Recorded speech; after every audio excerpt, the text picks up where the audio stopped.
매장을 하나 만들어. 뭐 예를 들어서 1억이 들었어. 개설비가 1억이 들면 여기서 400만 원씩 들고 가. 한 달에. 그럼 1년이면 얼마야? 4,800만 원. 그러면 48% 연금리 48% 은행에 나오니? 그럼 400만 원이 남으려면 한 달에 매출 4,500에서 5,000 하는데 400만 원 안 남겠네. 무조건 남아. 무조건 남아. 세팅값을 여기에도 진행이 된다면 400만 원짜리가 내가 일을 안 하고 800만 원이 되겠지. 그러면 연봉이 얼마야? 9,600. 그렇지. 연봉 9,600만 원이 한 3억이면 되는 거야. 3억. 불가능한 구조가 절대 아닙니다. 저는 하고 있습니다 이미. 요식업으로 성공하려는 사람들이 이 방법밖에 없어.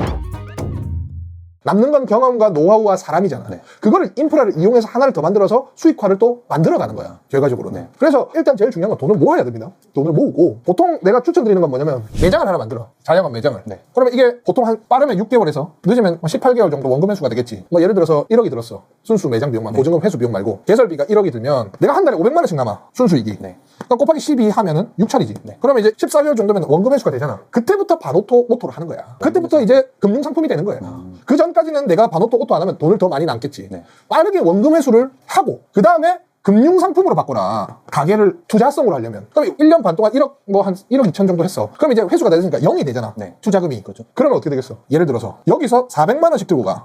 한 달에. 네. 그럼 1년이면 얼마야? 4,800만 원. 내가 1억을 넣은 건 똑같잖아. 1억을. 회수를 했지만. 그렇죠. 투자비는 1억이잖아. 맞지? 그러면 48%야. 연금리가 48%짜리야. 연금리 48% 은행에 나오니? 그럼 400만 원이 남으려면 한 달에 매출 4,500에서 5,000 하는데 400만 원 안 남겠니? 그렇게 접어도 10%밖에 안 되니까. 무조건 남아. 무조건 남아. 4,000에서 5,000 하는데 400만 원이 프로토 반오토에서 안 남으면 안 되는 거야. 문제가 있는 거야. 그래서 만들고 나서 내가 없어도 형성이 되니까 매장을 하나 더 만들면 800만 원이 되겠지. 네. 내가 여기서 또 일을 해. 네. 1년. 그리고 이제 스킬이 더 올라가겠지. 네. 그럼 기존 매장보다 더 높겠지. 더 잘 되겠지. 네. 확률적으로. 더 빨리도 되겠지. 그럼 빨리, 더 빨리 6개월, 18개월 안으로 원금 회수를 치고 세팅값을 여기에도 진행이 된다면 400만 원짜리가 내가 일을 안 하고 800만 원이 되겠지. 네. 그럼 일 안 하고 800씩 들고 가는 거야. 그러면 연봉이 얼마야? 9,600. 그렇지. 연봉 9,600만 원이 한 3억이면 되는 거야. 3억. 그러니까 이거는 근데 말이 쉽지. 뭐 댓글 안 봐도 뻔합니다. 뭐 말은 쉽지. 근데 가능해요. 가능한데 아무나 못해요. 자영업 기술이 있어야 돼요. 이게 이랬을 때 1년간 적어도 매장 하나를 내가 일을 안 해도 400에서 500 정도가 순수익으로 남기게끔 하는 기술이 필요한 거예요. 사람 관리하는 능력도 필요하고 시스템을 만드는 능력도 필요한 거죠. 가능해요. 그리고 400만 원은 최저 수준이에요. 그러니까 이거 하나만 잘 만들면 이거 만들 수 있단 말이야. 인원만 잘 맞추고 계속하면. 자영업자들은 프랜차이즈를 뭐 개설해가지고 막 돈을 벌 수가 없잖아. 요식업으로 성공하려는 사람들이 이 방법밖에 없어. 다수의 매장으로 해가지고. 그러니까 금융소득으로 막 이거를 건물을 짓고 하지 않는 이상은 그냥 이 자영업에 대한 사업 구조만 봤을 때는 이게 제일 좋아. 그리고 이제 막 이제 복수의 매장 3개, 4개 하면은 타이밍을 잘 잡는 거지. 경기가 회복될 때.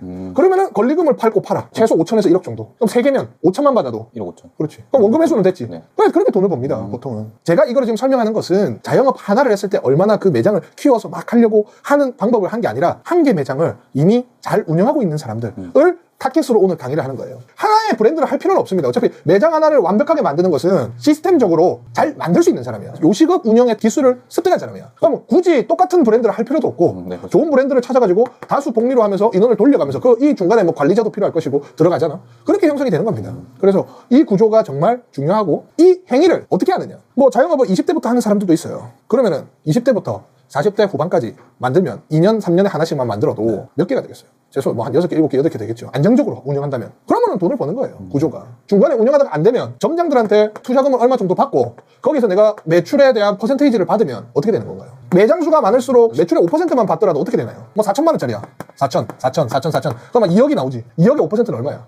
1,000만 원이지. 그러면 얘네들이 4천만 원씩 나오고 내가 5%만 받더라도 1,000만 원, 월 1,000만 원을 일 안 하고 그냥 할 수 있는 거야. 불가능한 구조가 절대 아닙니다. 저는 하고 있습니다, 이미. 그래서 사람 관리가 조금 어렵긴 하지만 그거는 이제 또 뭐 다 쉽게 하려면은 뭐 다 돈을 벌겠죠. 근데 자영업을 했을 때 구조는 이 구조가 음식을 팔아서 돈을 버는 사람들은 이 구조가 이제 선행 구조예요. 뭐 이걸 하다가 갑자기 뭐 다른 뭐 공장을 차린다거나 이걸 하다가 전혀 관계없는 요식업의 시스템과 관계없는 일을 하면 이거랑 맞지 않아요. 왜냐면 이거를 이렇게 하면 결과적으로 통합되는 부분이 있어요. 식자재를 전체적으로 사는 것, 배달비를 전체적으로 조율하는 것, 그 다음에 이게 규모화가 생기는 거지. 한 개 했을 때 3개, 4개, 5개가 들어갔을 때 이 규모화가 달라지기 때문에 식자재 가격도 떨어지고 인건비도 떨어지고 이런 것들이 형성화된다는 거예요. 그러니까 집중을 하려면 이런 식으로 바꾸는 게 가장 좋습니다. 그렇게 하고 이제 청년들, 이 강의의 타겟은 뭐냐면 20대, 30대들 자영업자들. 사실 나이가 조금 있으신 분들도 보시면 이 구조적인 부분에서 할 수가 있습니다. 근데 중요한 건 이게 귀찮아, 힘들어, 뭐 사람이 안 뽑히고 너무 힘들어 이렇게 하시는 분도 많은데 뚫고 나가요. 뚫고 역량이 결과적으로는 받쳐진다 이 말이에요.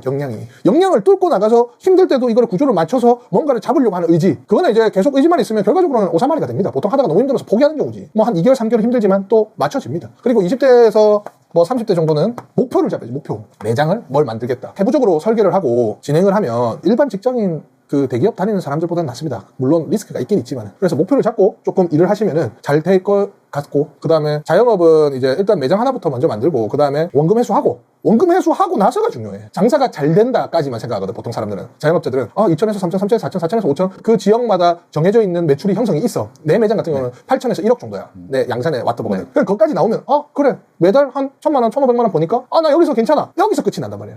그 다음 목표를 생각해 놓으면, 한 매장이 잘 되고 나서의 목표를 생각해 놓으면 잘됨에 있어서의 돈을 저축을 하는 계획, 그 다음에 이 잘됨에 있어서 같이 하는 직원들의 마음가짐, 세팅, 그 다음에 중간에 공부하는 것들이 같이 준비가 된다는 거죠. 이건 생각 안 하고 그냥 매장 하나만 잘 되게 만든다 하면 의미가 없는 거예요. 하나 하고 나서 이제 목표가 없어지는 거야, 인생이. 그렇기 때문에 이제 한 개 매장이 잘 되고 나서의 그 이후에 목표 같은 시스템적인 부분을 조금 설명을 했어요. 지금 대표님은 이제 처음 시작하실 때부터 목표의 변화가 어떻게 이렇게 진행됐는지 좀 알려주시나요? 저 같은 경우는 먹고 살자 했어요. 매장 하나 할 때. 먹고 살자. 죽을 것 같다. 그 다음에 이제 이게 매출이 점점점 밀려서 한 1억 4천까지 갔죠. 그 다음에 이제 체인점을, 원래 안 할라 했는데 체인점을 개설을 했고. 근데 이까지 제가 돈을 버는 대로 다 모았습니다. 제가 뭐 옷을 사고 그런 적이 없어요. 여기서 이제 체인점 하나 만들려면 돈이 좀 많이 듭니다. 솔직히 말하면. 그냥 잘 돼서 내주는 게 아니고, 그 전에 광고를 투자한 비용과 사무실을 만들고, 그 다음에 또 그 인력에 대한 비용이 최소 6천에서 1억을 들어요. 최소. 그러면 이 비용도 저축을 해놓고, 여기서 다시 진행을 할 때 비용 대비 효율을 극대화시키면서 계속적으로 진행하죠. 그리고 저는 지금도 저축을 해놨어요. 솔직히 말하면. 언제든지 다음 사업을 계획을 하고 있기 때문에. 이게 다음 사업을 계획하고 있지만 연관되어 있는 일이에요. 그리고 저는 하나의 일을 진행할 때 최소 3개의 효율을 보려고 합니다. 3개의 효율을. 한 개 진행할 때 이거를 목적을 갖기 위해서 이렇게 진행을 하는데, 이 목적과 이 목적과 이 목적 3개를, 효율적인 3개를 합쳐서 성과가 나오게끔 세팅을 해요, 보통.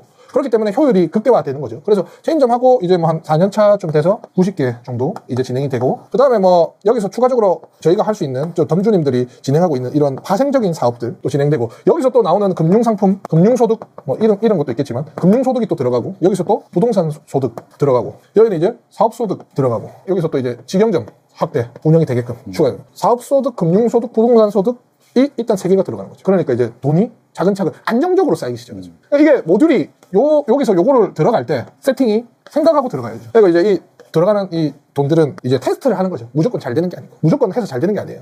자, 이 유튜브를 찍는 것도 이 3개의 효율이 있습니다. 이제 첫 번째로 저희 점주님들에 대한 교육, 사업에 대한 생각과 교육. 두 번째는 이 조회수가 많이 나오면 조회수에 대한 소득. 또 뭐 광고가 들어오면 광고에 대한 소득이 일어날 수도 있겠고, 그 다음에 뭐 체인점 개설을 하기 위해서 이 내용을 보고 개설 문의를 주시는 분들도 있을 거고, 뭐 그런 다양한 이유가 있습니다. 그래서 그런 것들을 생각을 해서 모든 세팅에 조금 참고를 하셔야 됩니다. 제가 이게 작업을 하다 보면 단기간에 많이 버는 돈은 장기적이지 못해. 단기간에 적게 벌면서 복리적으로 축적되는 소득을 많이 만들어야 돼. 한 달에 100원이라도. 100원, 200원, 300원, 400원, 500원이 되면 연차가 지날수록 그 소득이 안정적으로 커집니다. 네. 근데 단기적으로 돈을 버는 건 과하게 후려치거나, 이 소비자들이나 이런 것들이 다 알죠. 그걸 이제 이기려면 기술적인 혁신이 들어가야 되는데, 사실 그거는 이제 일반인들이 하기 힘들죠. 그렇기 때문에 복리로 계속 돈을 쌓아나가야 된다. 축적하고, 축적되면 금융소득으로 빼고, 부동산 사서 부동산 소득을 빼고, 그 다음에 또 사업은 조금씩 빼져가지고 사업소득을 조금씩 만들어내고, 그 다음에 다시 뭐 할 수 있는 제 장기들을 다 이용한 거예요. 그렇게 만들어서 안정적인 사업 구조가 형성이 돼야 됩니다. 참고로 저는 부채가 없습니다. 부채가. 이게 지금 거의 한 업을 8년 정도 했는데, 부채 하나도 없이 이거를 다 만들어냈어요, 솔직히 말하면. 그렇기 때문에 지금도 사실 뭐 이걸 투자하고 하면 또 투자한 돈이 나가겠죠. 근데 이제 절대 실패하지 않는 그런 구조도 만들 수가 있고, 뭐 100%는 아니겠지만 다른 사람이 실패율이 70%면 저는 한 10%로 진행할 수 있는 일들이 많아요. 이게 복리로 다 쌓아보니까. 그러니까 이 구조가 사업가는 미지수다, 불안하다가 있는데, 제가 한 결과값으로는 사람에 따라 다르다. 더 안정적일 수도 있다. 직장을 다니면 잘릴 수도 있잖아. 그렇죠. 사업을 하게 되면 망할 수도 있잖아. 근데 그 망하는 게 더 안 망하게끔 안정적으로 자기가 세팅할 수 있다는 거예요. 물론 힘들지만. 이런 거 있잖아. 내가 맨날 매장 안에서 계속 반복된 일을 계속 하다 보면 이 회의적이게 되거든, 일이. 근데 나는 이 목표값이나 이 그린 이것들을 계속 생각하면서, 그래, 내가 이거 하면 좀 더 팔아보자. 그럼 더 꿈에 더 가까워지겠다. 이런 것들이 계속 희망을 품고 일을 하는 거지. 지금도 그렇고. 그러니까 이제 하루하루가 이게 계속 뭔가를 목표를 맞추기 위해서 계속 노력하는 거야. 그래서 그게 필요합니다. 자영업 스스로 사장님이신 분들은 스스로 목표값을 찾아야 되는 거고, 사실 이 직원들도 이거를 하는 사람들이 있어요. 제가 보면은. 그 사람들은 언젠가는 올라갑니다. 언제 올라가고. 또 더 이 능력이 또 좋고. 그렇습니다. 저희 직원들은 다 그렇습니다. 그래서 이런 것들을 만들어서 돈을 벌어야 됩니다. 네.